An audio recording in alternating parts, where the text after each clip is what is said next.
The Committee on Homeland Security will come to order, and without objection, the chair may declare the committee in recess at any point. Today's field hearing will explore how the public and private sectors can work together to address the economic models of cybersecurity. To do this, we will examine the cyber threat landscape, cyber regulations, and the technology that will improve America's cybersecurity posture. I want to thank the members of the committee who made it out for this and took time to join us here in Silicon Valley. I now recognize myself for an opening statement. Well, good afternoon, and I want to thank all of you for coming today. The topic is one that is incredibly important for our country, and I thank the Hoover Institution for hosting this on such an incredibly beautiful campus. And I don't know who brought the weather here. Is it like this all the time? I mean, it's incredible. It's not a coincidence that we're holding today's hearing here in the middle of Silicon Valley. Since World War II, Silicon Valley has been the world's shining example of what a nation can accomplish when innovation is unleashed. It's the home of some of America's most talented and creative minds, innovators who are spearheading major breakthroughs in technological development. From semiconductors to social media, Silicon Valley has produced innovations that have changed the way we work, communicate, and complete our daily tasks. As we know, great technological advancements come with great responsibility. I'm here today to emphasize the importance of prioritizing our cybersecurity as we build new capabilities that will continue to change the world. And I have prioritized cybersecurity for myself in this Congress and for the Committee on Homeland Security. And I hope the industry partners that are here and across the country will join us in this mission to improve our cyber resilience against nation states as well as criminal actors, strengthen our offensive posture, and develop new capabilities that incorporate security from the start. I strongly believe that allowing American innovation to flourish is critical to strengthening our national security. And that's why we must start by injecting some common sense into the regulatory regime.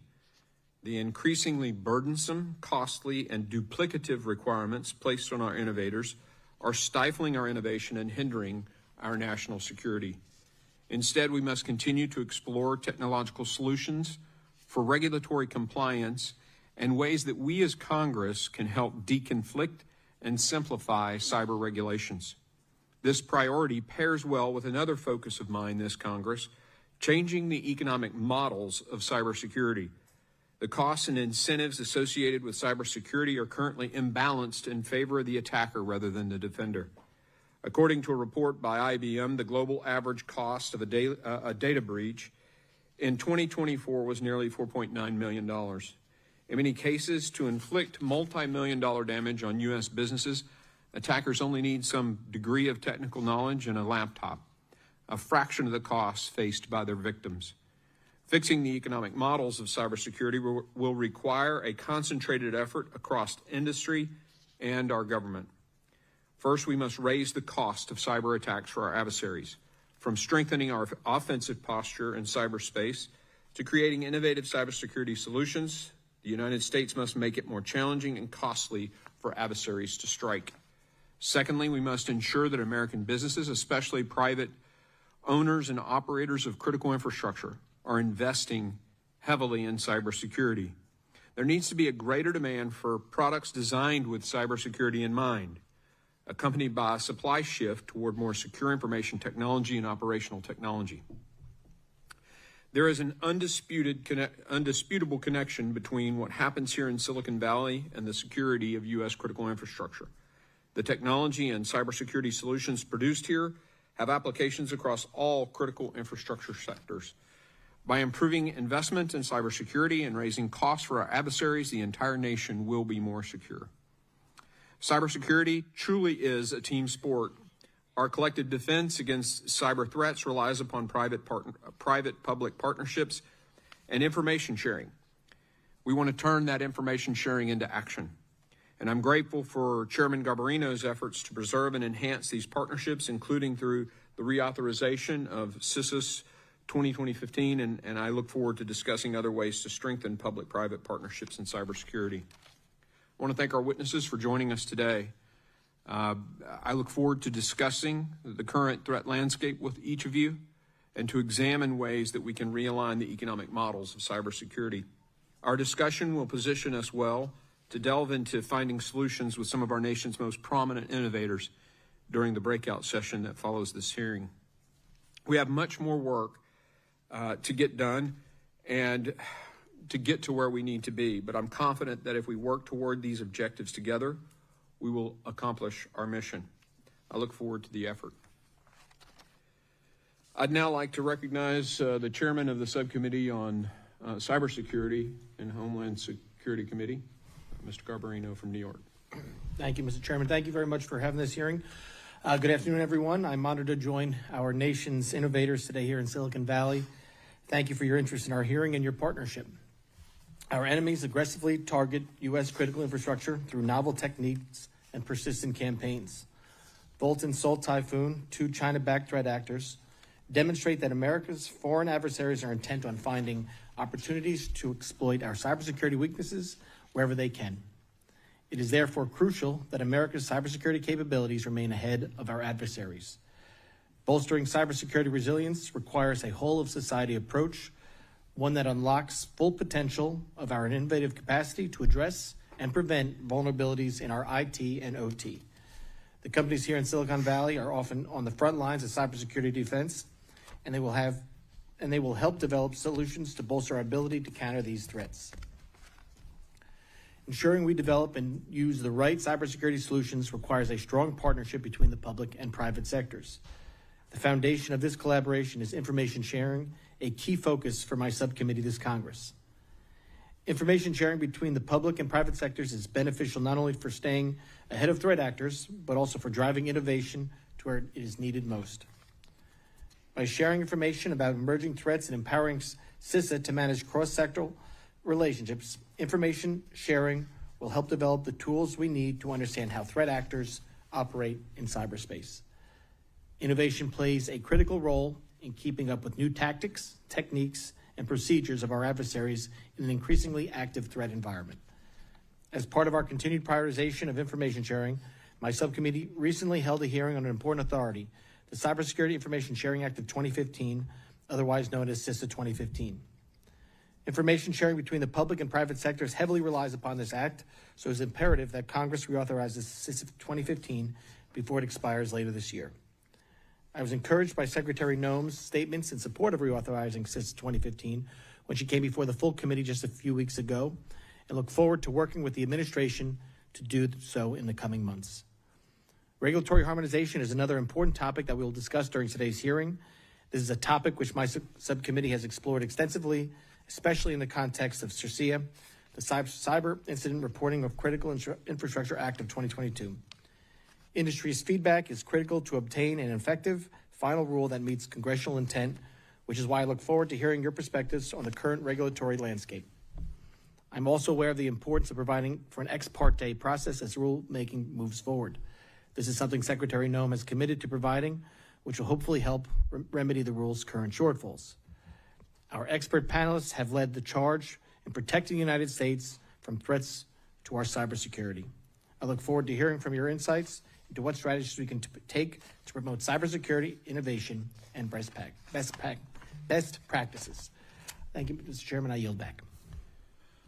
Thank you, Mr. Garbarino. And it's always difficult to have an official hearing in your own district. This happens to be Mr. Swalwell's district, and I'm certain, as I would be if we were having this hearing in my district, pulled in 1,000 different ways. So we'll have him make his opening comments after our witnesses if he gets here by then. I'm pleased to have a distinguished panel of witnesses with us today. Their incredible experience in this evolving landscape of cyber, whether in government or private sector, will help shed a lot of light today on the challenges and solutions that we need in cyberspace. I'll ask the witnesses to stand and raise their right hand.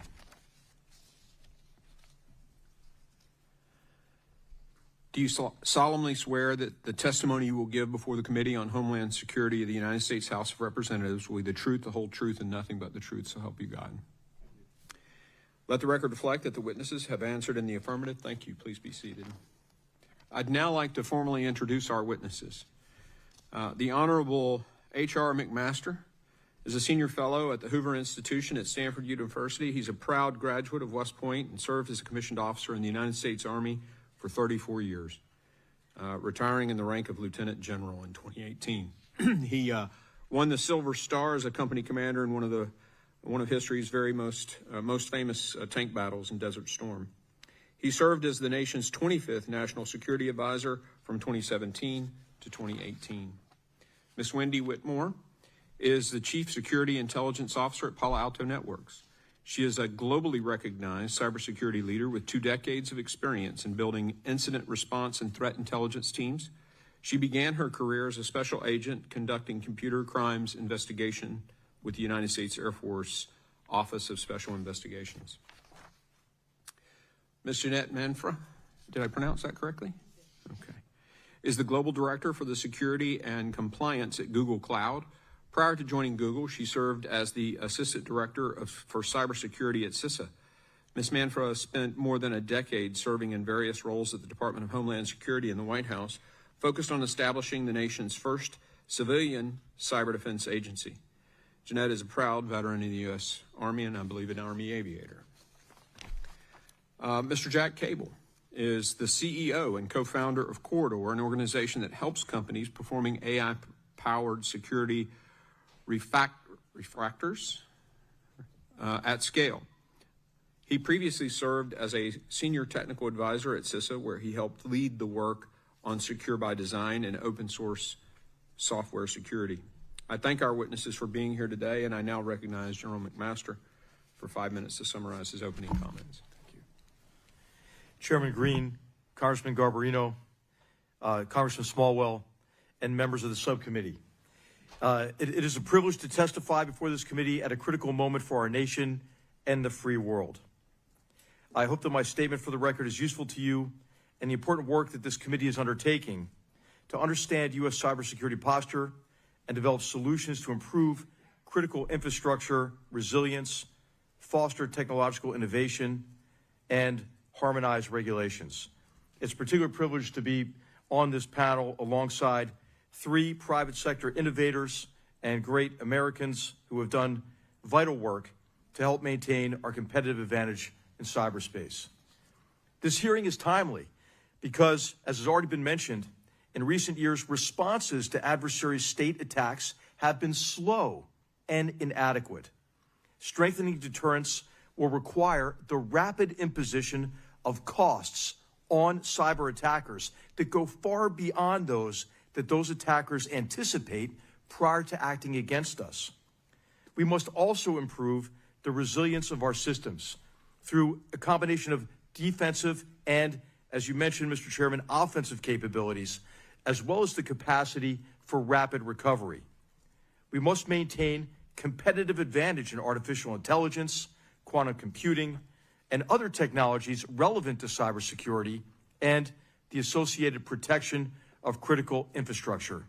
Chairman Green, as you already mentioned, particularly important are going to be removing barriers to implementation of cyberspace solutions and AI models.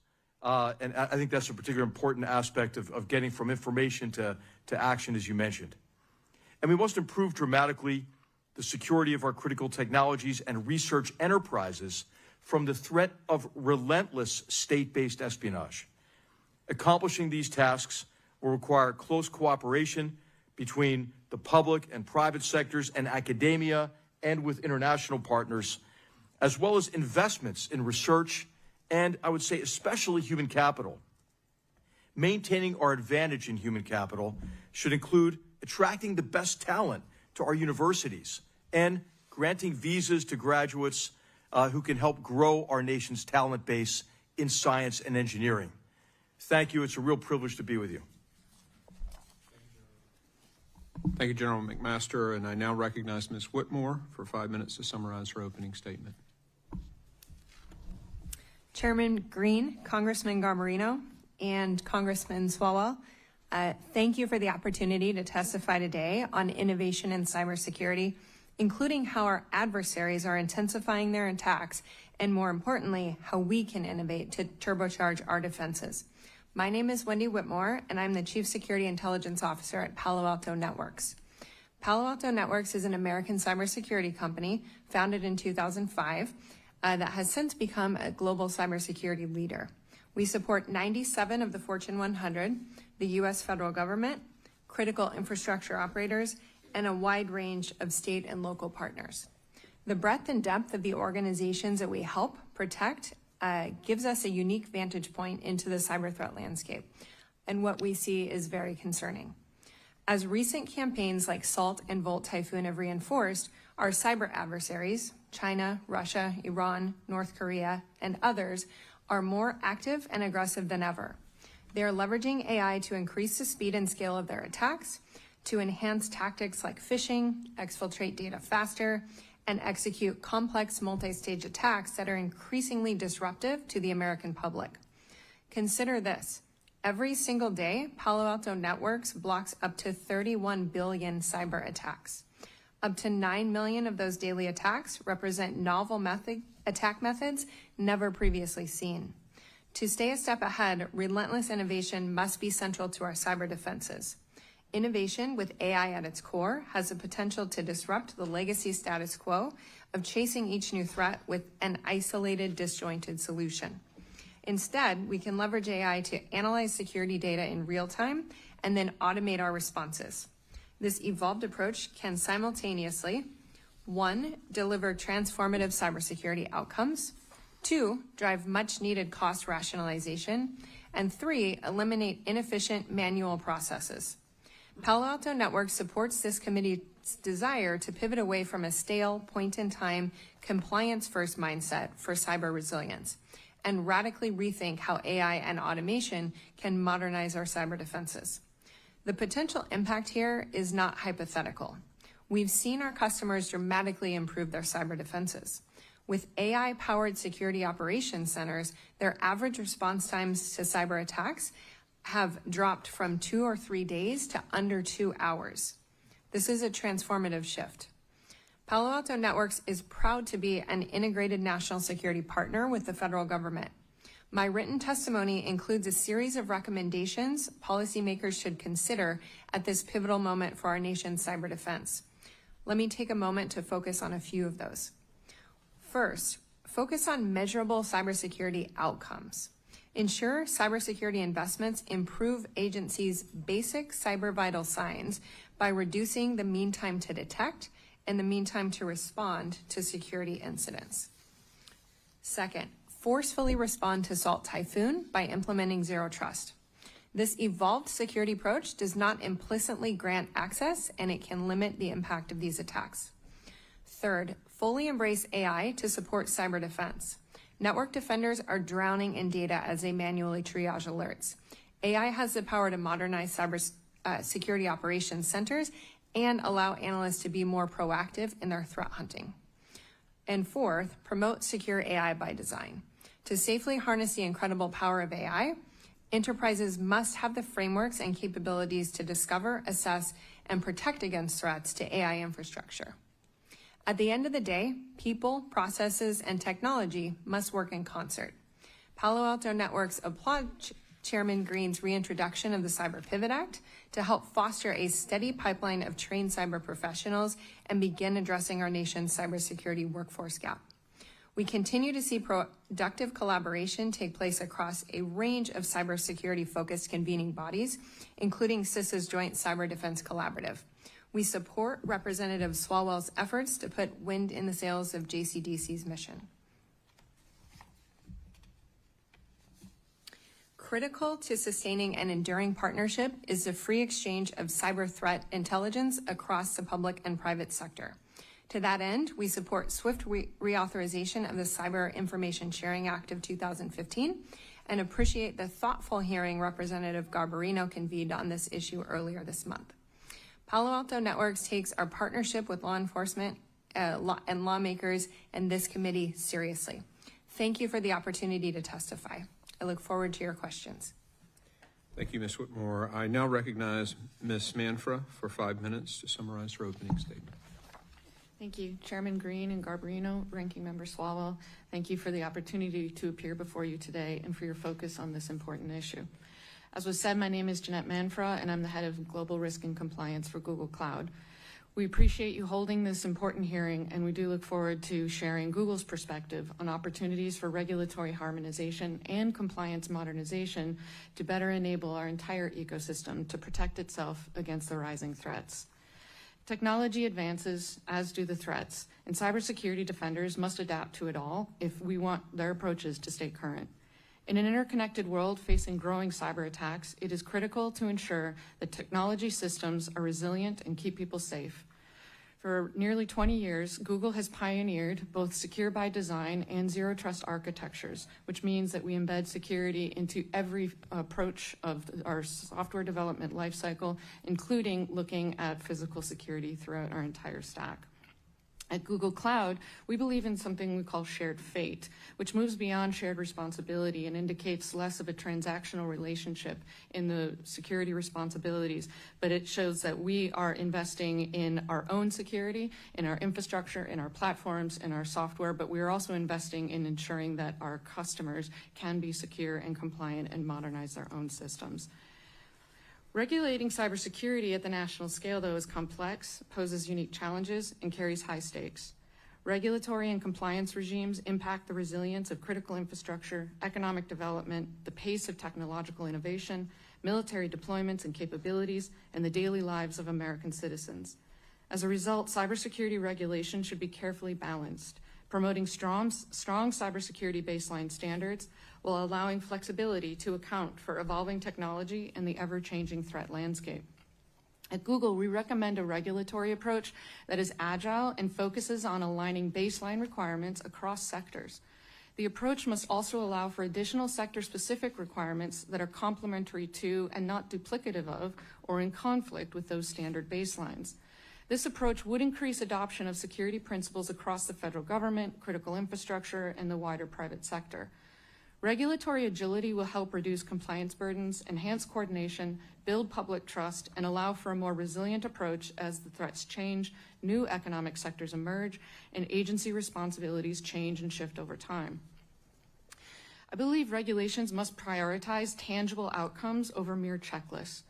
Google's commitment to openness, interoperability, transparency, responsibility, a secure by design approach, intelligent security systems, and collaborative efforts can only be fully realized within such an adaptable regulatory environment.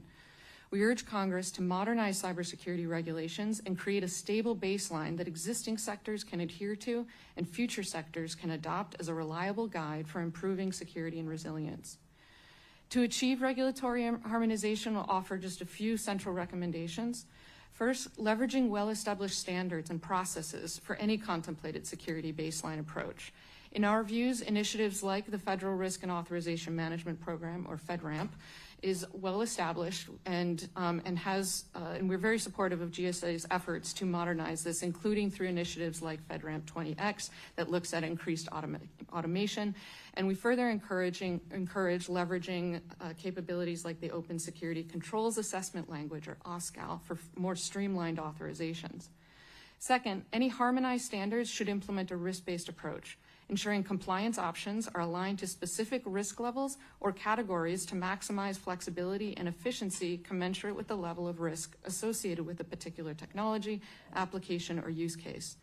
And finally, complement harmonization through a clear approach to reciprocity for different certification regimes.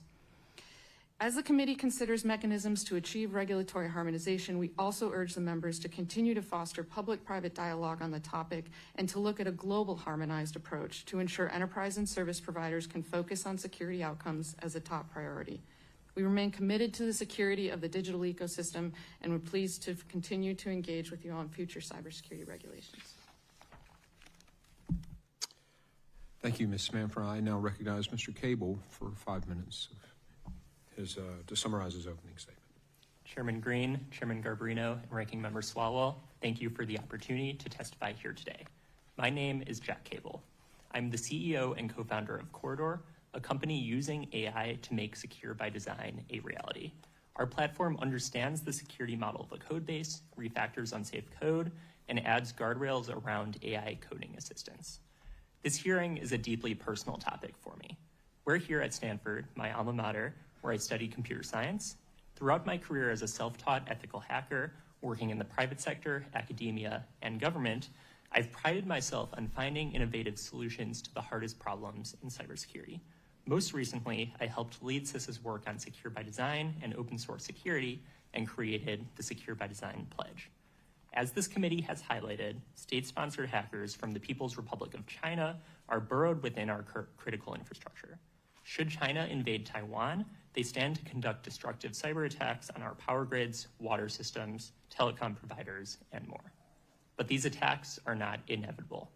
Most cyber attacks exploit preventable vulnerabilities in software products or insecure default configurations. This could be as simple as a default password that sits unchanged. Rather than placing the burden on end users like small businesses or school systems, software manufacturers must build secure by design products, thus raising costs on our adversaries. This is our best hope to defend against PRC cyber threats, and the time to act is now.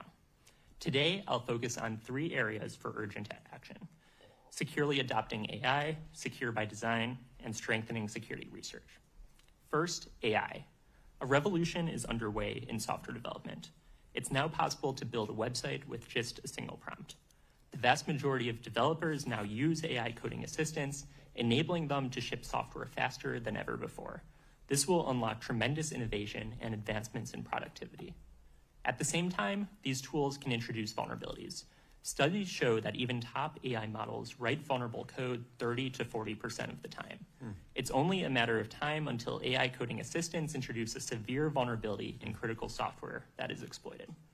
At Corridor, we're helping companies embrace AI securely. Our platform adds guardrails to AI assistants, preventing them from introducing vulnerabilities in the first place. As AI adoption accelerates, these kinds of protections must become the norm, and I encourage Congress to foster R&D to enable rapid software development without compromising on security. Second, secure by design. At CISA, we were often asked if secure by design would stifle innovation. As someone building my own company, I can say with confidence that the opposite is true. The same design decisions that make systems secure by default also produce higher quality code that costs less to maintain. The over 300 companies who voluntarily committed to CISA's pledge is another sign that security and innovation can go hand in hand. Buyers can also shift market incentives. Last month, JPMorgan Chase published a letter urging their vendors to prioritize security, noting that poor security practices are actively enabling cyber attacks. At CISA, we called this secure by demand. The US government should lead by reforming procurement. Today's check-the-box compliance-oriented processes focus more on enterprise security than the actual security of products. It's like checking that a factory has locked its doors without testing the quality of the products that it produces. CISA's Secure Software Development Self-Attestation Form is a good start. Congress and the administration should build on this by incorporating more outcomes-based product security measures in procurement, drawing from CISA's pledge and the Product Security Bad Practices list. Third, security research. The PRC has enacted laws requiring security researchers to report vulnerabilities to the Chinese government before disclosing to vendors. I recently published a piece with Jen Easterly advocating for Congress to respond by strengthening the open and transparent security research ecosystem in the United States, recognizing that security researchers like myself can play a vital role in discovering and reporting vulnerabilities before our adversaries can. While we've made progress, laws like the Computer Fraud and Abuse Act, or CFAA, continue to chill security research. Congress should reform the CFAA and associated laws to exempt good faith security research, building on DOJ's work to discourage legal action against ethical hackers. Additionally, the Common Vulnerabilities and Exposures, or CVE program, is an essential resource for tracking vulnerabilities and their root causes. This program must continue, and all companies should issue complete, accurate, and timely CVE records. Congress should codify under CISA the CVE program's essential mission as a national record of security flaws. In closing, I would be remiss not to recognize the exodus of technical talent that has occurred at CISA over the last several months. I've personally seen how CISA has lost its very best. In the face of increasing threats, we can't undermine the capacity of America's Cyber Defense Agency and its ability to attract and retain the best technical talent. This only makes us less secure as a nation. Thank you. I look forward to your questions. Thank you for your testimony, all of you. And I now recognize my friend and the host here of this district, or the congressman from this district, Mr. Swalwell, for 5 minutes. Ranking member, you're recognized. Yeah, thank you, Chairman, for coming to the Bay Area. Yeah, my district is just right across the bridge. Sam Liccardo now represents this district, but the chairman has a deep interest in this area geographically, but also this area is an issue. And so thank you, Chairman. We've had a good visit. And I also want to thank my friend, Mr. Garbarino. We are the quietest subcommittee in the Homeland Security Committee room. There's a lot of news that's made in that room. But when Mr. Garbarino and I have our hearings, it's usually a snooze fest for anyone who wants drama because we're trying to get things done. And the Chairman Green has enabled us to do that. Thank you to our witnesses for participating. General, thank you to you for your service to our country, and thank you to Stanford for hosting this. My interest in this area, I represent Lawrence Livermore National Laboratory and Sandia National Laboratory, and they work in this space. And then in the private sector, we have many, not only startups, but giants in this space. And so I'm in the solutions business, and I know the two gentlemen up here are as well. And my priority is this Congress, and I want to hear from these witnesses as I juggle this hearing and a meeting 2 floors upstairs. My priority is to really leverage the private sector, make sure that the federal government is as additive as possible, and as you pointed out, Ms. Whitmore, to reform the JCDC if we can, to make it more responsive, have more structure and scaffolding as far as criteria, and make sure it's a two-way information sharing network, not just the private sector sharing with the federal government. So in the spirit of getting to these questions and hearing from the witnesses, I'll submit my remarks to the record, Mr. Chair, and I'll yield back. Thanks. I think the only bipartisan legislation, or all the bipartisan legislation I've done this Congress and last Congress was with you, Eric, so thank you. I want to thank our witnesses for their insightful testimony, and the members that are going to be asking a lot of questions. And I'll start with those questions myself, and then we'll, honestly, I mean, we got plenty of time, so I'm going to take as long as I want to, okay? As long as you don't mind if I interrupt. Honestly, the witnesses generated a lot more. I'm taking furious notes. One of the things that shocks me is how uninformed the American people seem to be on just how pervasive the attacks against this nation are in cyberspace. The Assault and Volt Typhoon being an example. I think I was speaking at CrowdStrike or some place. It was in D.C. when I said this, when I first coined this phrase. But having that intrusion into our cell phone systems, our telecoms. Imagine if Russia placed a satchel charge next to a cell tower and had a detonator in their hand. We'd be livid. But essentially, that's exactly what China has done to our telecommunications systems, right, Mr. Cable? I mean, you brought it up very well in your testimony. And yet, there's no clamor about this on the television. There's no, alerts or reels. They literally have a kill switch in the system right now. And nobody's making a big deal out of it. Why do you guys think that's the case? And I'll throw that out to any one of you who wants to answer. I'll just say, first of all, I think because we haven't really taken this to the American people to explain the gravity of it. And I think to really ask the question, okay, well, why? Why is China on our systems? And Mr. Cable really, I think, alluded to it, is because I think they're preparing for war. Yeah. The Chinese Communist Party is preparing for war in a number of ways, right? We see it with their massive buildup of their military forces, about a 44-fold increase in their defense spending since the year 2000. We see it in the development of weapon systems to sort of keep us at bay. But also, I think what we can do is connect what we've seen with Volt Typhoon to a broader range of threats, including the massive buildup of their nuclear forces, about a 400% increase. I know it may seem extreme to say this, but I believe that China is developing a first strike nuclear capability against us. Because why else would you want to cripple all of your critical infrastructure, including communications infrastructure? And if you look at the pattern of their intelligence collection, for example, the balloon intelligence collection was really aimed at communications intelligence that could only be picked up at that altitude, and that was the communications intelligence associated with our strategic forces. So I think the American people haven't really had this explained in context, and maybe we need something like, the old movie The Day After, that shows what it would look like, something like what was done with the Social Dilemma movie, to kind of bring it home to people. But that's something, Chairman Green, I think we can take on here at the Hoover Institution, is to sort of package, an understanding of this threat and communicate that as effectively as we can. Yeah, I think that's something that's part of the reason why we're here, not only to get the information from you guys, but to be on TV so the American people can hear from you guys. Deterrence, I've always thought of deterrence as the product, not the sum of capability and will. You have all the capability in the world and zero will, you get zero deterrence. 0 times infinity is still 0.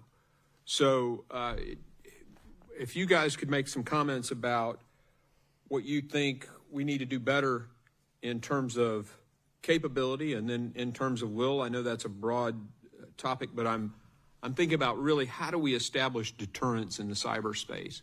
And maybe Ms. Whitmore, you can take a shot at that. Absolutely. And Chairman Green, I think further to your earlier question, as well as the General's commentary here, my viewpoint on this has been from 20 years of responding on the ground to some of the most major breaches that have occurred in the last 2 decades. And, many of those when I started my career in the military were highly classified investigations that no one talked about and certainly couldn't be talked about in open dialogue. And so that certainly contributed to the lack of awareness from the public. I think it is a great movement in the right direction that we now can have such an open dialogue. But the reality is, in addition to the lack of awareness, I think one of the things that we unfortunately do today is punish the victims. So what I mean by that is when we, for example, a bank robbery, we oftentimes don't publish that on the news and blame the bank for, having an armed robber come in at gunpoint and a teller provide them some funds that are in their tray. But when the media gets hold of cases of cybercrime and these massive intrusions, we do often do that. And then we add regulation in that requires them to provide information in this most dynamic time period, the first 48 to 72 hours, very similar to traditional crimes. That's also the time that it's most dynamic in a computer intrusion. So you have a victim who is now potentially trying to negotiate or have communications with an attacker. They're working with law enforcement. They're working with outside legal counsel.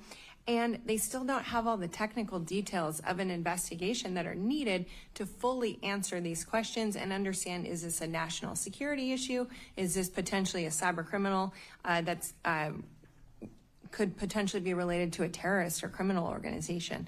So I think that as we're talking through solutions here, there are a lot of technical recommendations, which certainly Palo Alto Networks would provide, about greater capabilities in the hands of the victims so that they can get answers quickly. But there's also the component of it of what can we do from a government lens of making sure that we're providing as much support possible to the victims so that we don't expect a small to medium business to effectively, to use your terminology, go up against some of the greatest military capability that our foreign adversaries have to offer. Yeah, I'm going to go from the 100,000 foot down to, like, Mr. Cable, you talked about secure by design. This is more at the tactical level. And your company, if I understand it correctly, is out there trying to help other developers develop their products secure from the beginning. The whole point of the reversing of the economic model. One of the questions I ask is, I'm a physician.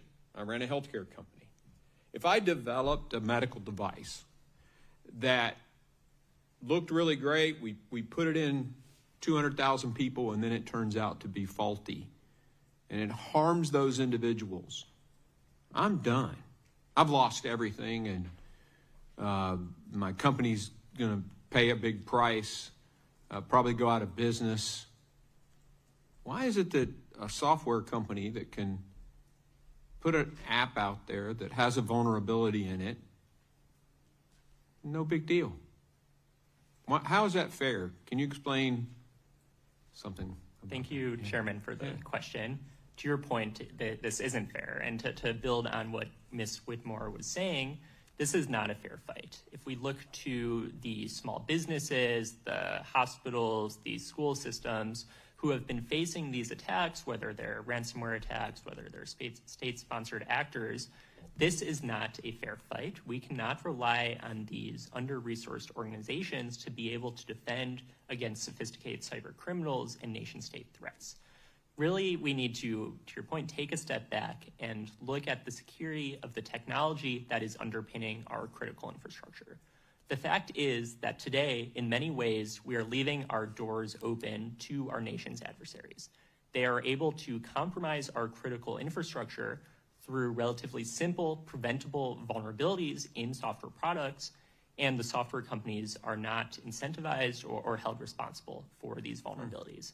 At CISA, we worked to advocate for software companies to both voluntarily increase their security through the Secure by Design pledge, with both Google and Palo Alto Networks, for instance, are signatories of.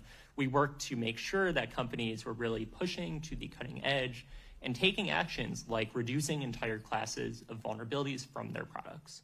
I am generally optimistic that we can root out these vulnerabilities from our software products, but this is going to take time, and it's really going to take shifting incentives. So there's, I think, good room to be had for discussions around what I mentioned with secure by demand, getting private companies, getting the government to start to demand better security practices from software suppliers.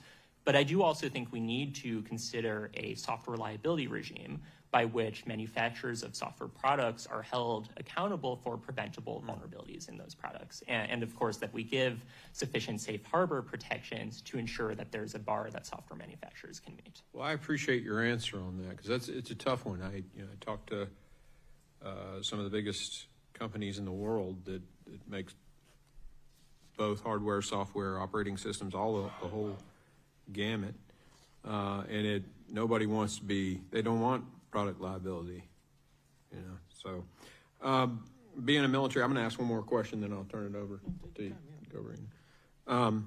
Being a military guy, I think courses of action, right? And then 3 military folks and a guy who worked in the government, so you probably have heard that term before. Courses of action. What are the courses of action? So you look at a ransomware attack, for example. If we're going to come up with solutions to how do we stop this stuff, we have to have courses of action. On the extreme, one I've heard, which on the surface sounds sort of anti-Republican, anti-private sector, but on some level makes some sense to me, is just outlaw the payment of a ransomware. A couple people get hit at the beginning. There's some cost of those entities because their systems are, maybe we have a fund that can help cover that. But at some point, the bad guys aren't going to get paid. They know they're not going to get paid, and that would be ultimate deterrence for ransomware. What are your thoughts, Ms. Manfra? I do not think it would be effective to outlaw the payment, but I wanted to go to your point on deterrence. Let me make sure I got this. Not to outlaw ransomware. Payments. You can outlaw I'm ransomware. saying outlaw payments of ransomware. Because you can outlaw drugs, and they're everywhere, right? It's ubiquitous. But I mean to outlaw the payment. The payments. We should look at and discuss it some more, for sure. But I think it's just such a complicated space right now, and you run into scenarios where you potentially have life and safety issues without that payment. So there's lots of things that you would want to take into consideration. Sure. It's worth considering continuing that conversation though.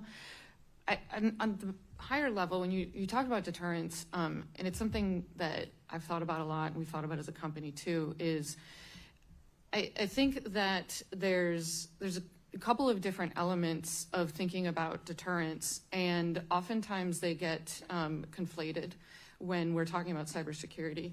And you know, when you're thinking about, and people say deterrence by denial, right? You know, make our defense excellent so they can't get through. And that is a real thing that we need to continue to invest in. But then you also talked about capability and will for not just that deterrence by denial, denying their ability to get into systems, but denying an ability to take the actions that they are seeking to. But I would say there's also thinking about and much more clear-eyed the risks that our country faces.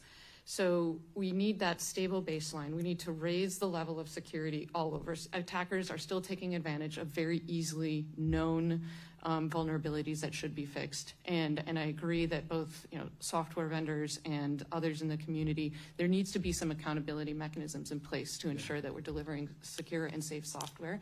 And then of course accountability in place to make sure that people are using it correctly. And so I'd say there's one effort that needs to be focused on how do we stop the continued poor performance in known security issues. But then there's another effort, which the JCDC played some part in this, and I think can continue to, and CISA can continue to lean in here, is there are unique national risks that impact certain sectors more than others, and require a different set of capabilities and perhaps a smaller set of actors that have capabilities in the private sector and the government coming together to identify what is the threat, how are we going to counter that threat, who has the capabilities to do that in a collective way. And that requires a new type of public-private partnership that is just as important as raising that baseline and making sure every small business has what they need. But we also need to be focused very much on reducing the consequences of the next time we find China or some other actor in these critical systems. And we need to be opening up that dialogue and that operational collaboration between the companies and the entities in the government to do much more work in reducing those national risks for those foreign actors who would hold our country at risk. Yeah, I'm going to make a quick comment, and then I'm going to let Mr. Garbarino have a couple of minutes. You said something there that was very interesting to me. Next time we find China in the system, so to speak, and this is something that's been my staff will tell you they've been hearing me say this for years. It is unfair for the federal government to expect the private sector to defend itself against a nation state. We, particularly my side of the aisle, has pushed very hard about a sovereign border, having a sovereign border that needs to be protected and that the government has a responsibility to protect. And you know, if China were physically driving tanks across the southern border, that's exactly what the federal government would do, would be to defend against that. But I would submit that there is a cyber border that's just as sovereign, and we can't expect companies to defend themselves. And I think it's going to take a paradigm shift, because for decades we've taken this free market approach that private sector takes care of itself, government takes care of itself. And again, I think that's self-defeating, because the networks are so connected now. Wherever a person enters, they can pretty much move laterally anywhere in the networks. The government shares cloud space with companies at Amazon. So I just want to say that I couldn't agree with you more. I think, and I want to reiterate this to whomever's paying attention, the federal government has a responsibility, and we need to step up and partner and do it more and better. Ms. Garbarino, you're recognized. Thank you, Mr. Chairman. And as I wanted to jump in a couple of times, because I was writing down questions too based on some of their answers. If you hear something they say, you please jump in. Like I said, we have time, and I'm sure Mr. Swalwell will come down. He's always got great questions too when we have committee. But your first thing you brought up about why don't people care more, and I think it's because we haven't really felt pain in the country. There are no cyber attack. People who've gotten individual hacks have felt it. Companies who've gotten ransomware, they felt it. But I went to Estonia. You approved a trip for us to go, a cyber trip to Estonia 2 years ago, and they had the major cyber attacks, I think, back in 2007. Yeah, and they all take cybersecurity very seriously there. And we haven't had that yet, but for a few. And again, we missed. There were gas lines on the East Coast for a couple of days. I mean, we haven't felt real pain. So I think that's a problem. I really appreciate what we're doing here and the witnesses they're doing here, because we're trying to be preemptive or proactive here and trying to fix something before we actually feel real pain. So I do appreciate you all being here. And Mr. Gabe, I want to go back to something you said and talking about holding designers accountable. How would you, because I love the idea of secure by design. I love the work that CISA did. I love the work that all the companies that took that pledge. I think that's great. I think there should be a reliance when somebody buys something that there is at least some security, especially when you're talking about whether it's a phone or a computer program or a computer, whatever. There should be some reliance that there is some security there. And that they can depend on that without having to pay extra. But then you also have to go back and you have to weigh that against user error. Somebody clicks on something they're not supposed to click on. That's only as strong as your weakest link. So you can hold a company accountable for its design and up to a point, I believe. But at some point, the balance tips and goes to, well. Yeah, but people are also automatically think, okay, this is secure. I can just do whatever I want. I still don't have to be. I get to act. I mean, there still has to be some reliance on the individual. So how do we weigh that? And who holds the companies accountable if we hold them accountable? And how do you hold them accountable? Is it financial? What is it? And I'd love to hear from everybody on this, actually. Thank you, Congressman, for the question. I agree that there is a balance to be struck, and this is an area that we focused on through the Secure by Design work at CISA.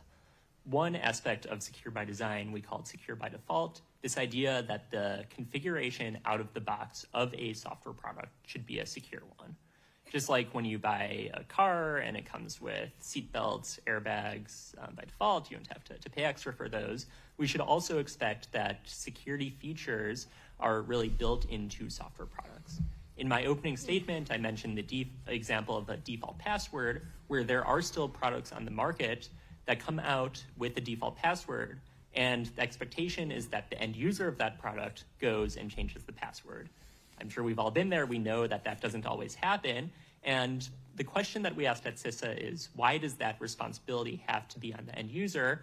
Why doesn't the manufacturer of the product, as many do, ship the product with, say, a random password so that it is more secure by default? So that's really what we're talking about when we mean secure by default. And I agree that there's an extent where users can go and change configurations, and at some point it does go out of the manufacturer's control. But often what we're talking about aren't complicated scenarios. It's where a user takes the product out of the box, deploys it, and it's susceptible to some vulnerability that is enabled by default.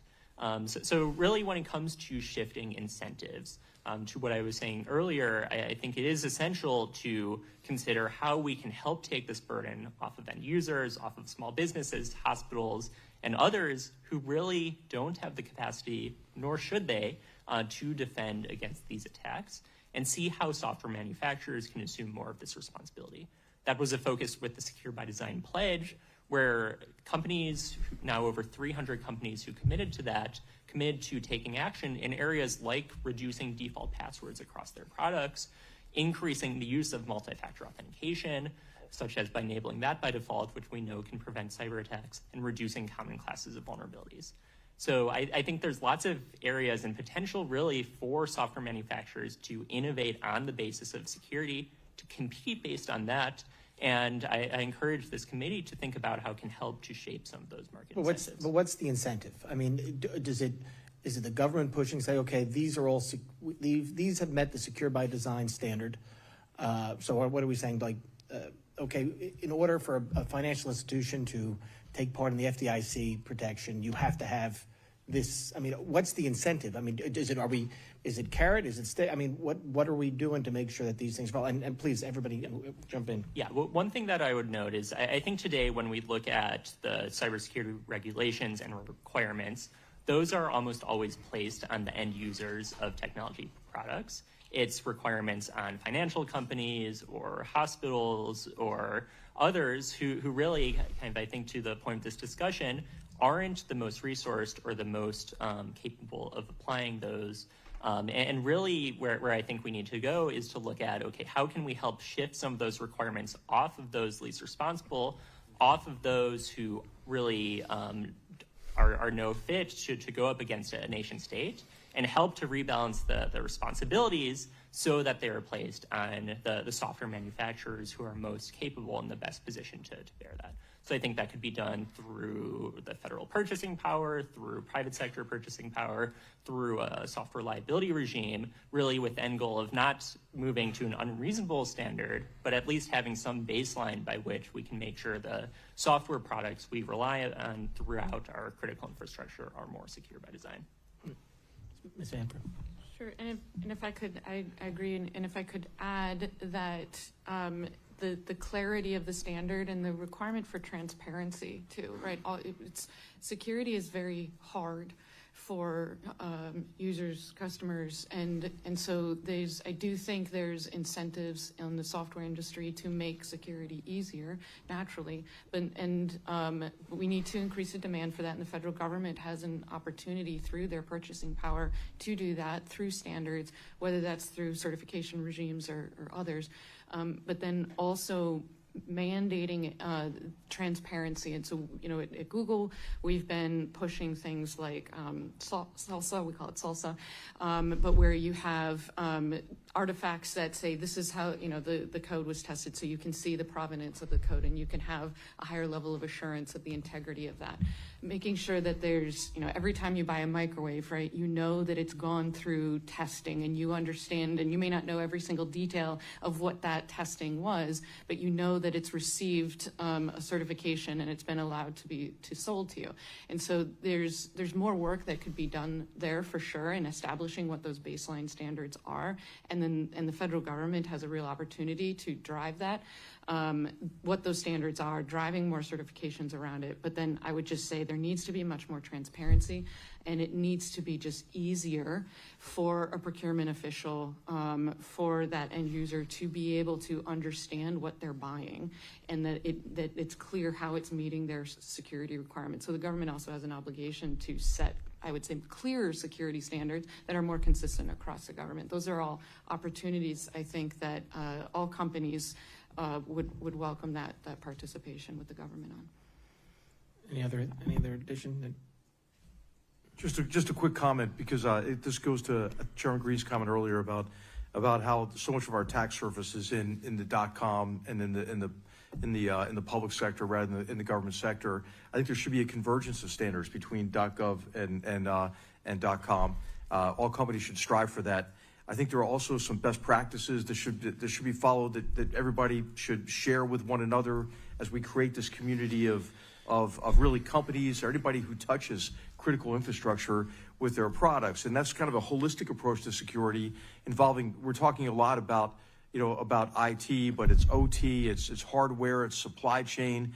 And then it won't be until we're all together on these standards that you can really reduce what is really critical, which is that third-party risk, which we've seen really go through the roof in recent years in terms of software and supply chains that can have a devastating effect if they're compromised. And I think that what's really key, and I think what we're talking about, I'd love to hear the fellow panelists' thoughts about this. There is a tension between setting a standard and holding companies accountable for it and not treating the company like a victim, because you want them to report. And really what you want is the government and that company to be working together when something bad happens. And overall, companies, I think, have to kind of adopt the attitude of try to envision, like what we do in the military. What's the worst thing that could happen to you, right? And then take action to prevent that, right? What you would do the day after a massive attack is what you should do right now, And so I think how to think about these complex challenges, and then melding together of .gov and .com standards, and this holistic approach to security, which I would say, and I mentioned in the statement for the record, includes not just threats in cyberspace, but insider threats as well. Because the CCP, I mean, you close the front door, they're coming through the window. If you put bars on the window, they're putting a ladder to the second floor. You close that down, they're tunneling into your basement, and they will do it in the physical world through espionage as well as in cyberspace. I certainly agree with so much of the commentary that my fellow witnesses have shared. And Palo Alto Networks is a strong supporter and signatory of Secure by Design as well. And I think something that has been resonating here is just how challenging it is to maintain visibility into the attack surface as it continues to expand. So we're looking at supply chain vulnerabilities, right? Really figuring out how do we manage every single software provider that anyone in the organization may have procured software through. That's very challenging.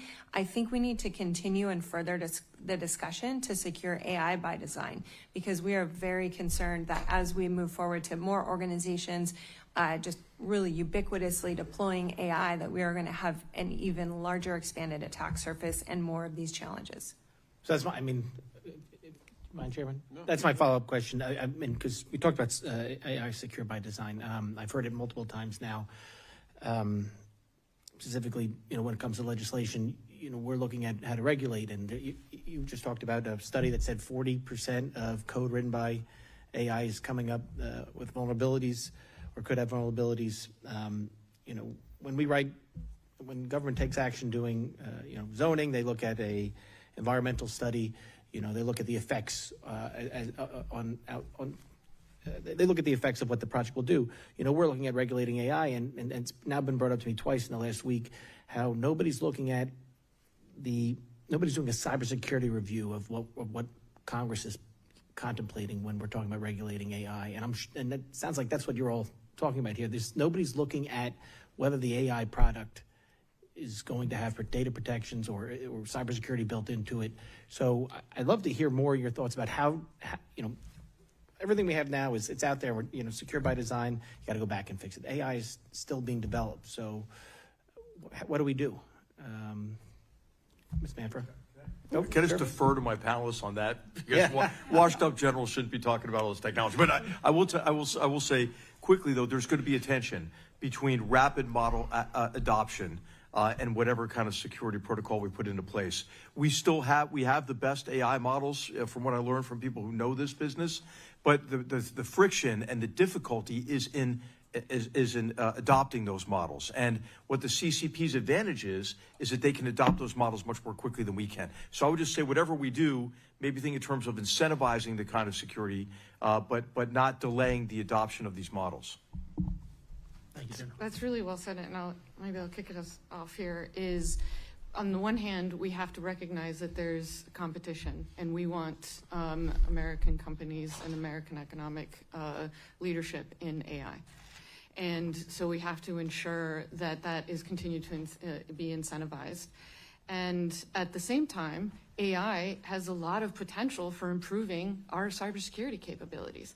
There's a tremendous amount of noise that cybersecurity defenders have to deal with. I think you talked about this a lot. And so using AI to be able to help them sift that signal out of the noise. We have security operators that spend lots of time doing things that could be automated instead of, taking that to the next level of critical thinking of what could be done. So there's a lot of opportunity with AI to improve security. What I would just offer is, so at Google, we've put out what we call a Secure AI Framework, which was based off of our own internal work in both leveraging AI for ourselves, but also understanding and learning a lot of lessons about securing AI. So we've put that out, and we're working and built a coalition with a lot of other companies for the use of secure AI in open sourcing solutions to help organizations protect against some unique areas of AI that sometimes cross over also into safe use of AI. Recognize that. A lot of AI security is still the same security. You still need to do the same things that we need to do in general, but there are some novel things for AI. So I'd offer that the work that the coalition is doing and some of the standards that attempting to drive through OASIS and other foundations might be a good place to start if you're thinking about what those standards should look like for AI.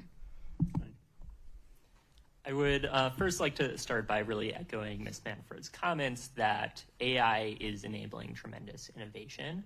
We're here at Stanford. This hearing is on innovation. We're here in Silicon Valley. I live in San Francisco and see every day how AI, let's focus, for instance, in the role of writing software, is vastly changing how that looks. I think we can reasonably expect, if not today, that within 1 or 2 years, AI will be writing the vast majority of code that is in use. We can see how AI can accelerate building software for cybersecurity products. We're doing some of that ourselves, but also for scientific discoveries and many other fields. And I think this unlocks a lot of new exciting possibilities. But to the discussion here, we do have to recognize that much like humans writing code can introduce vulnerabilities, so can AI. And I think we have a really great opportunity to get in at the start, at the point when these models are being trained, at the point where these tools are just starting to take off, and build safeguards in place. So I think, for instance, we're focusing particularly on the case of helping secure as companies are adopting AI for writing code and enabling them to write code 5, 10, many times faster, to have some guardrails in place. To Ms. Manfra's point, both in terms of the security of AI systems, but also the vulnerabilities that AI can introduce. The vast majority of the time, this isn't going to be anything new. It's going to be the same classes of vulnerabilities that we've known about for decades, we've been struggling with for decades, and yet we've known how to prevent them at scale. So I think this gives us a really great opportunity to begin to put some of the actions that, for instance, Google, other companies have really pioneered to root out entire classes of vulnerabilities and make sure that AI is designing software that is secure by design and is more resilient to these attacks from our adversaries. Go back. Gentleman yields. I now recognize Mr. Swalwell for his time in questioning, and we're not really keeping a clock, Eric, so take all the time you need. Well, Mr. Cable, you mentioned that we are obviously at Stanford, your alma mater, and General, I think you're affiliated now with this great institution. Could you speak to the role that the federal support for technology has had on cybersecurity innovation, particularly as it relates to academic research, and if anyone else wants to add to that?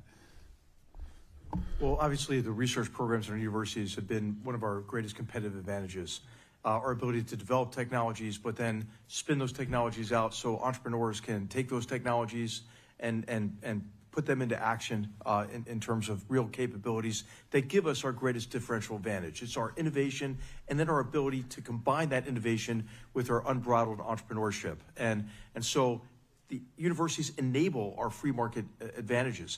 The other critical aspect of it is the development of human capital. And I think one of the most disappointing things that we've seen recently is the degree to which we've lost a lot of critical expertise within the government, expertise that was developed in institutions like this, that was serving with great distinction in the government. Mr. Cable mentioned this already.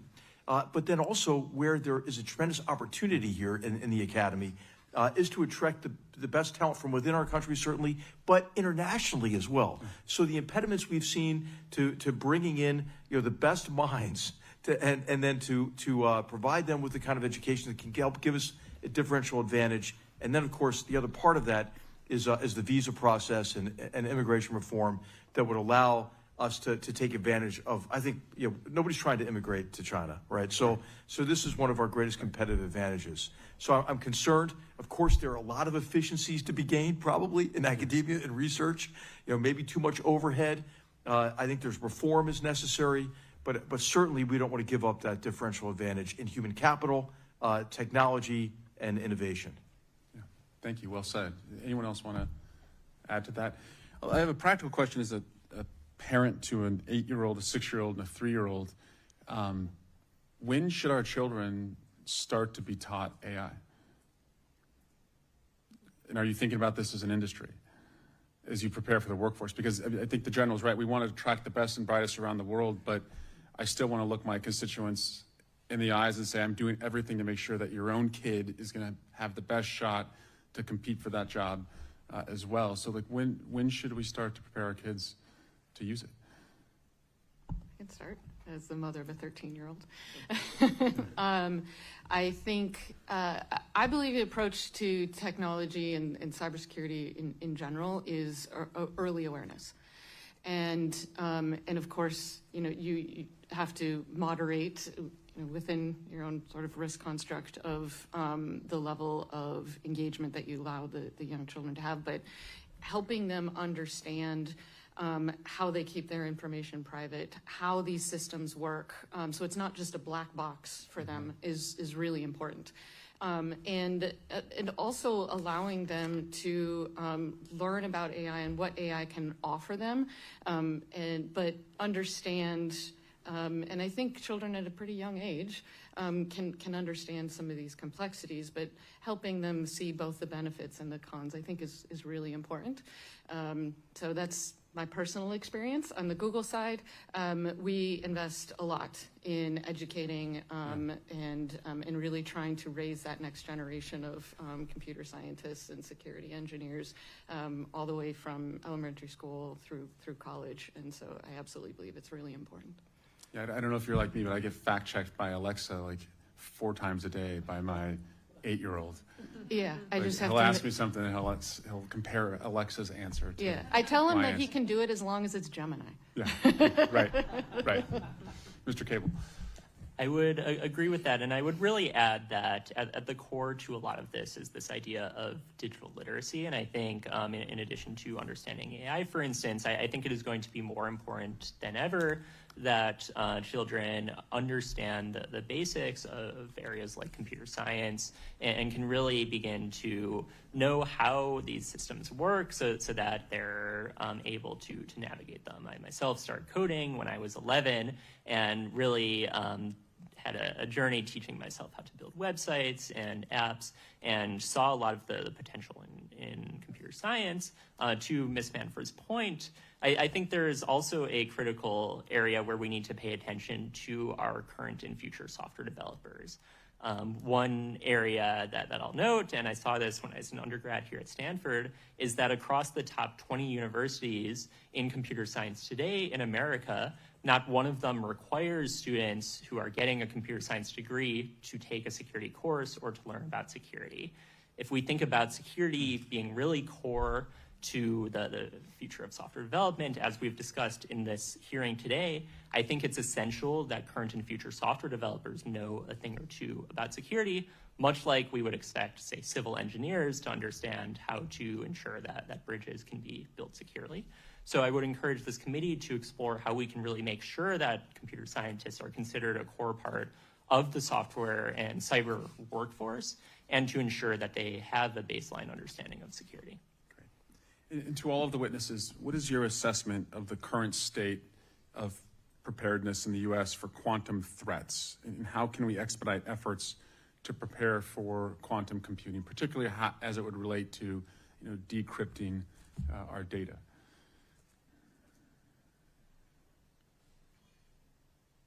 Yeah, start I with don't general. know. I mean, maybe just a general comment. China is attempting to surpass us in quantum technologies. You might say they've already done that in capacity, but not yet in capability. So obviously, it's very important for us to invest in it because we can use those same kind of capabilities to defeat de-encryption. But I'll turn it over to the real experts here. I will not pretend to be an expert in quantum computing, but what I can say is, Well, I guess how is Google preparing for? There is a need for people to take this more seriously. There's the post-quantum crypto world is going to be very real soon. If I recall correctly, the NIST NSA timelines to make sure that you've adopted post-quantum crypto is 2035, I believe. And I still think that is a good target. Google has been investing a ton in both post-quantum cryptography capabilities, but also quantum computing. We just released a paper a couple days ago about this. The thing, though, is people think, well, that's 10 years away. But it takes a while to implement these capabilities. And so I would just encourage organizations in this committee, as you're looking at this, is it's not just something that's an organization can figure out in 6 months. And they need to be taking it seriously. They need to understand what their capabilities are. We've been working on it in implementing post-quantum crypto capabilities for a few years now, including in our internal communications. We do have some capabilities that we offer customers as well. But that I would say, hard to make a broad estimate on preparedness, but I would say generally, we do need to take it more seriously as a community. I'd echo Ms. Manfra's comments just in terms of Palo Alto Networks. Our approach has also been for years being concerned about what happens with post-quantum ability to decrypt information that today is protected. And so we've focused on that particularly with our network security products as well as our endpoint security products that today, are able to withstand what we believe to be, post-quantum attacks moving forward, and then also offer some options for our clients as well to help them implement those strategies. But you couldn't have said it better, I think, in terms of the 2035 deadline. I think is far, too distant in the future. I think we need, as a government in particular, to be attacking that as if it's more near term. Great, thank you. And Ms. Whitmore, you had mentioned support for the JCDC bill that the chairman and I were able to pass together out of the committee last year. Can you speak also, Ms. Manfra, both of your companies are a part of JCDC. Can you just speak to any reforms that you would like to see, or what we could do to make it more agile and a better neighborhood watch-like program? I think your earlier comments commented on the need for a very effective two-way street. And when we see information sharing of any kind, whether it's between public and private partners or smaller industry-led groups, the challenge is oftentimes there's organizations who provide a lot of information and then organizations who don't share as much.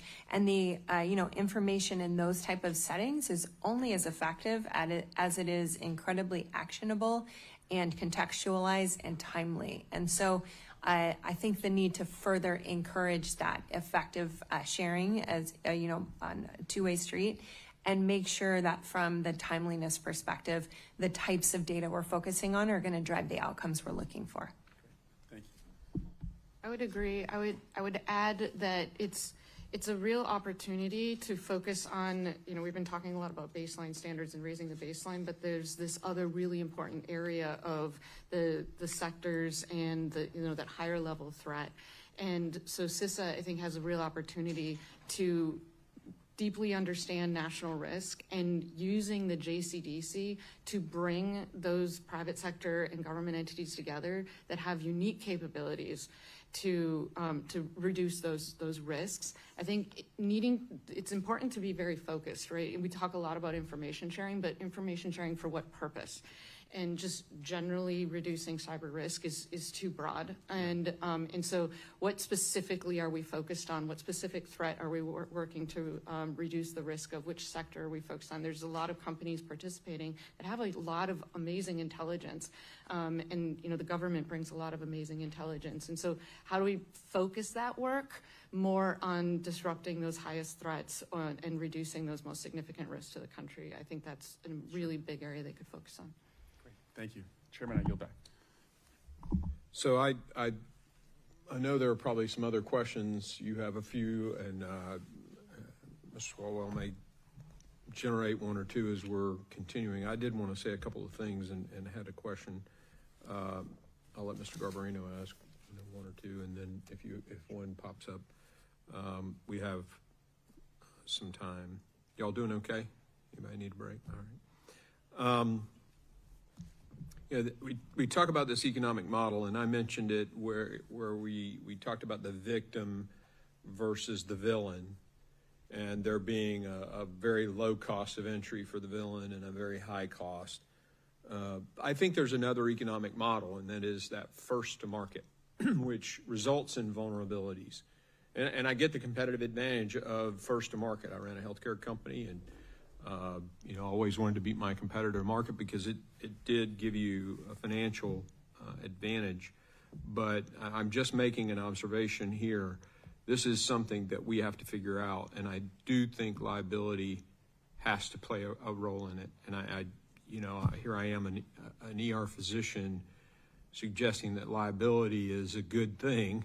My lawyer buddies are all their jaws are on the floor, but no, I do believe that it is the path, or a path, certainly a course of action that we have to consider. One of the questions that kind of came to my mind as I'm listening to the witnesses, and we've got this incredible panel here, someone from academia now, but who spent a lot of time in the military. We've got two of our nation's greatest companies. I mean, really. We've got a startup, a guy who was in government and who's now starting up, a young entrepreneur who, so the question comes to mind about education and the talent pipeline. And my question is, we train cyber folks in the military. I think you helped, if I remember this correctly, start Army Futures Command and get all that going. So we educate cyber professionals. In the civilian sector, we educate cyber professionals. In the military, to get people excited about the military, we have these simulators that go around, and you got a young 12-year-old who hops in and flies an Apache helicopter. It's the coolest thing. Gets them excited at a very young age.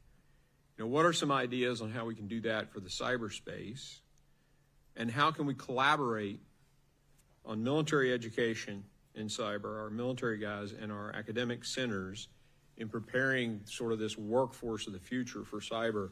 And anybody, all of you, feel free to answer. So, one, recruiting, and two, how do we work together to collaborate to get to where we need to go? I'm happy to kick this off, and thank you, Chairman, for the question.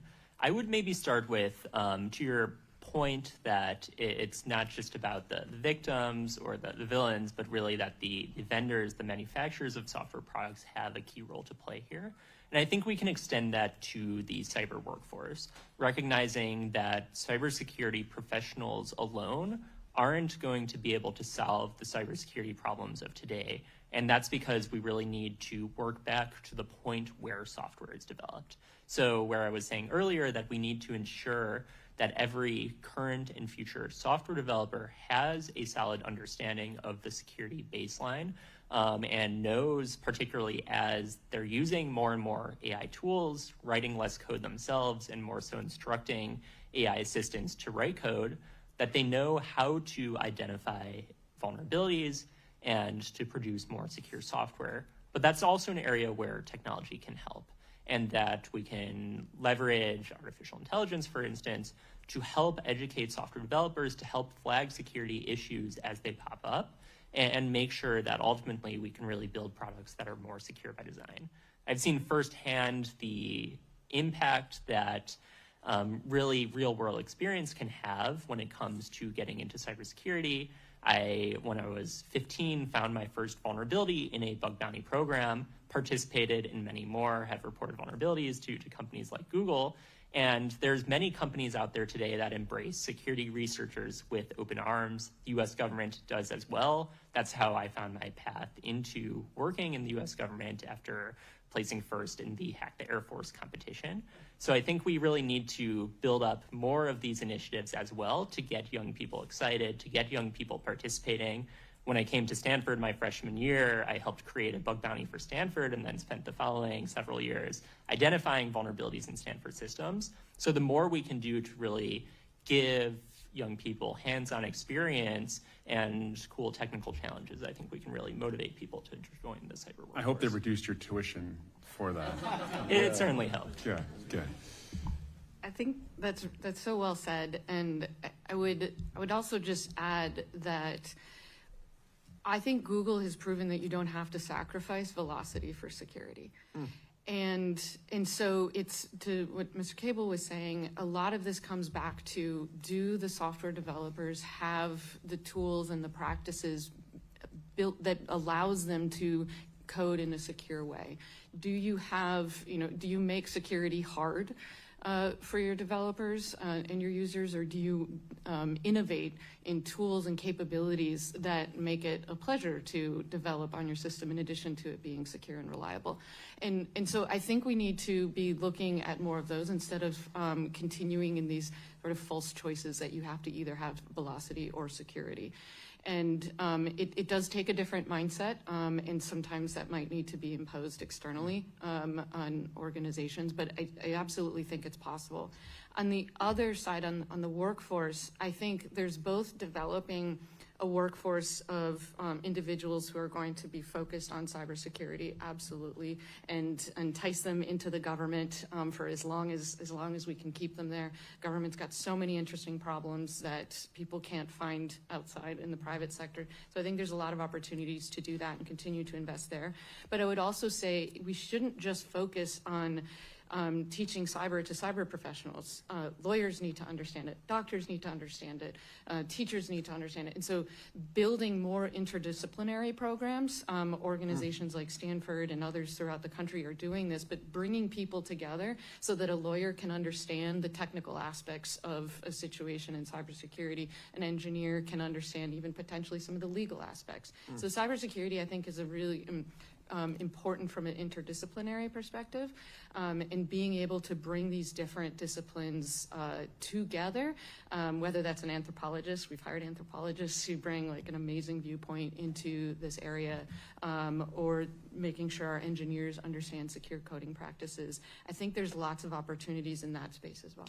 You generated a thought, and I don't know, maybe this is what you were saying, and I just thought it was novel in my brain, but we have History 101 when you go to college. Yes. It's a required, most colleges are required, but there is a required basic curriculum to get an undergraduate degree at just about every university.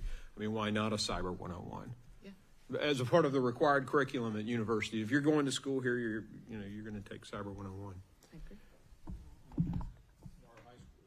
agree. Yeah, I certainly second or third the commentary that's been said. I think it's critical that we continue to work with universities to shift the curriculum. Mr. Cable mentioned that, just as recently as when he had received a computer science degree, security classes weren't mandatory. I personally work with both Duke University as well as University of San Diego, which was my undergraduate alma mater, in their computer security programs. And so we are actively shifting a lot of the curriculum to ensure that those programs include security. I think the cross-disciplinary commentary is critical. It's certainly critical in business when we see, these attacks occur. I think, too, we've got to make it easier for people to cross-train into this work. So the Cyber Pivot Act is a great example of that, where you're not just looking at traditional four-year degrees, but shortening those timeframes. 3, I think we must create competition. And that's not just, college competitions or Hack the Air Force, which are great, but, our adversaries are creating elementary school competitions where cyber competitions are as critical as ice skating and football is. And so I think that's an area that we really need to look at bringing into. And then 4th, I think, is with technology. I don't think it's the right approach is going to be for us to only look at this as a people workforce challenge. We've got to be able to leverage technology, and in particular AI, to start closing that gap in order to make the work that people are doing really make them feel like they're having more of an impact. We're taking away some of the repetitive tasks that drive people out of the career field and creating new opportunities to have impact. General, I don't know if you want to comment on collaborating military and civilian universities together on this issue, but that's the one piece of this that hasn't been commented on. Yeah. Hey, thank you, Mr. Chairman. I would. When I first arrived here in 2018, just having left Washington, I was struck by the degree to which there was a degree of suspicion, really, almost between the public sector and the private sector. It was the post-Snowden kind of hangover, and and Raj Shah and Amy Ziegart and I put together what we called a Tech Track 2 dialogue, which is now going strong. And I've seen a tremendous shift in attitude. I think maybe almost especially after the massive reinvasion of Ukraine in 2022, a recognition that there are really still real threats in the world that we have to be concerned about. And so the attitude, I think, is right to maybe even take us to the next level. One of our first Tech Track 2 dialogues, we focused on getting pledges from the private sector and from the military services to vastly increase their exchanges. That happened, and I think that momentum has continued. I think what the Trump administration is doing now, the Department of Defense, to make it easier for people who have these extraordinary capabilities to get direct commissions in our services and continue to contribute to their companies, but also contribute to security within government. But of course, we still need really some of our best people, in government, and we have them already. I'm concerned about sort of this shift in a perception of service that it's not quite as hip as being out here in Silicon Valley. Well, actually, a lot of the real hard problems are in government, and it's exciting and challenging. So I think what we have to do is talk to our young people about the tremendous rewards of service, and then make that gateway easier with internships, which I encourage our students here to engage in. Many of them have done that. Many of them are now working for the government in many capacities and self-actualizing and feeling like they're making a contribution. So it's internships, exchanges. These are things we can measure. But also, I think the military model of the reserves is really critical here. We've seen this happen now in terms of our cyber capabilities within cyber units. One of them is at Moffett Field right here.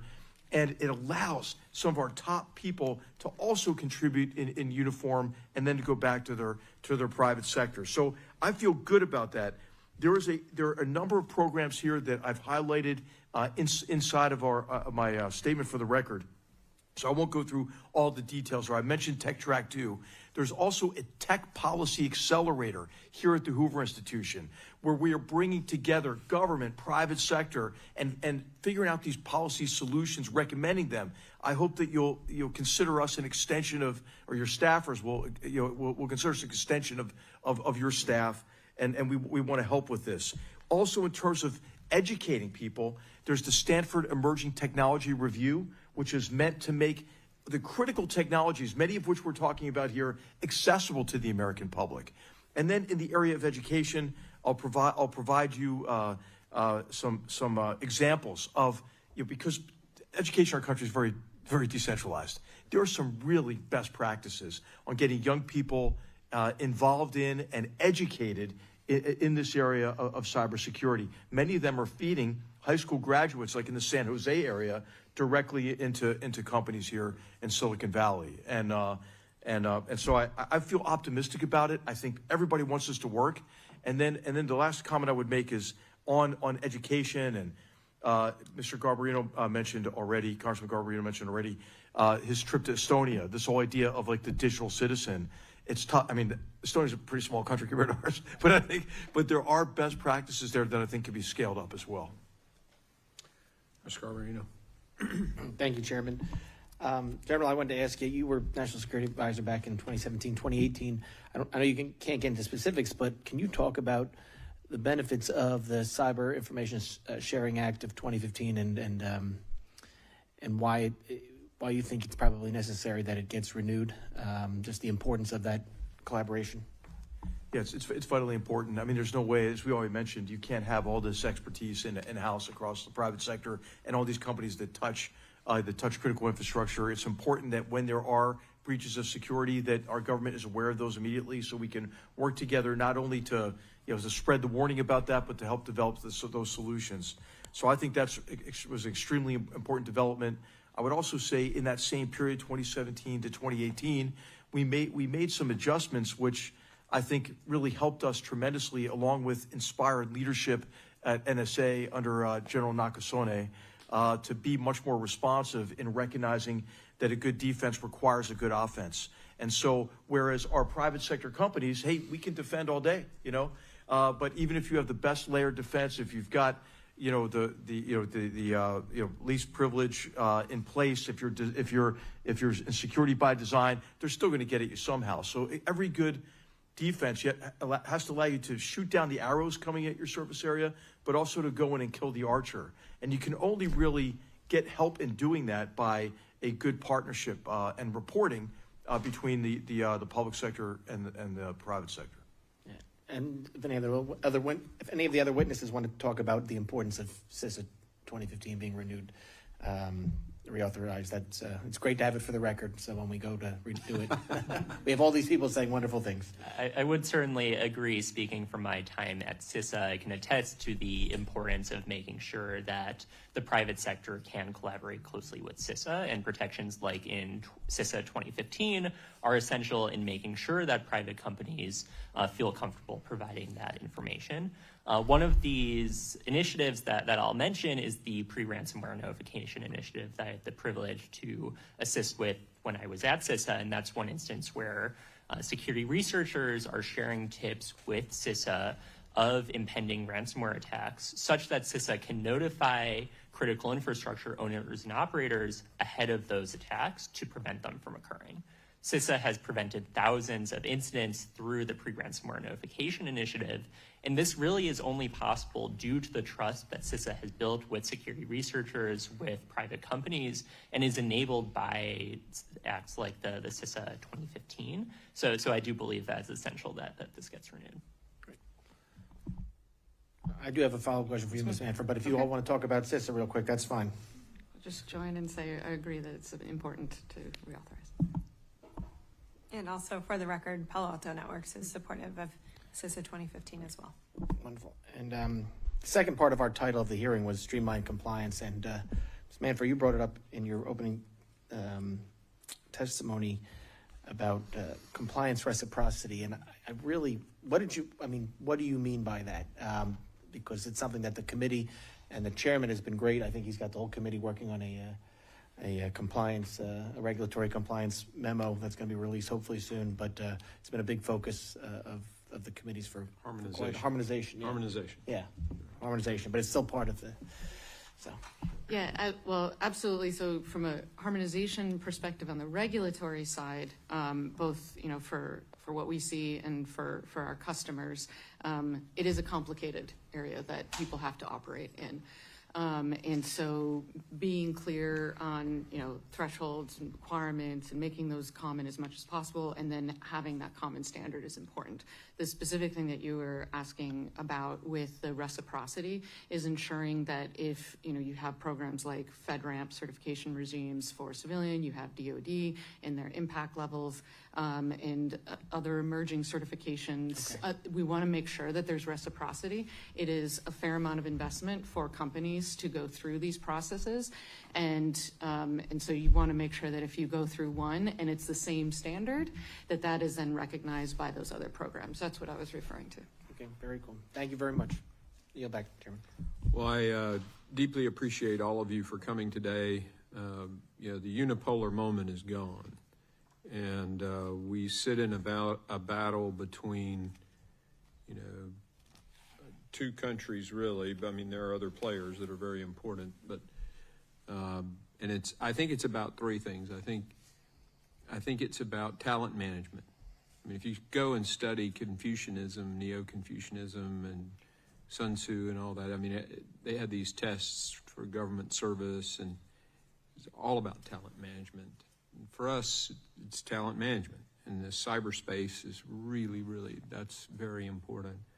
It's also about alliances and friends when the world becomes a bipolar world, and we have a lot of work to do there, and we have to be very careful about some of the things that we're doing in that regard. And then it's about our economy and how we make our economy powerful. You can't buy tanks, and you buy tanks with GDP. And so, how we spend and how we work as a government, all these things are very, very important. We're doing our best to juggle all of these balls and keep government out of the way and partner where we can. But in this space, in the cyberspace, I'm very focused on harmonizing and getting government out of the way, and getting to a vision where compliance is really done in real time with AI, and no human has to put a single effort toward it, because companies like y'all's can do it for us instantaneously. All that effort and energy in the private sector going toward checking the box goes toward real cybersecurity and protecting those entities. So that's something that I'm very passionate about, and all these other things we've talked about today. So again, thank you. What we're going to do now is take a break, and I know there are probably folks in the room who will be joining us for the next phase of this. But the next phase is really about identifying the critical components so that we can develop courses of action. What can we do? Do we want to outlaw ransomware payments? I mean, I threw that out there not because I was convinced that's the right thing to do, but I mean, we have to have these dialogues. When we sit down and war plan a battle, whether it's taking a hill or, destroying a bridge or denying an enemy this, we sit down and we just brainstorm. I mean, that's what course of action development is. It's well, what could we possibly do? And that's what I hope to do in the next section, is sit down and ask some hard questions. What should compliance really look like? What should we not be worried about? And things like that. So I'm hopeful that our next session will walk away with action steps for us and for yourselves. So again, thank you for being here today. The committee now stands adjourned.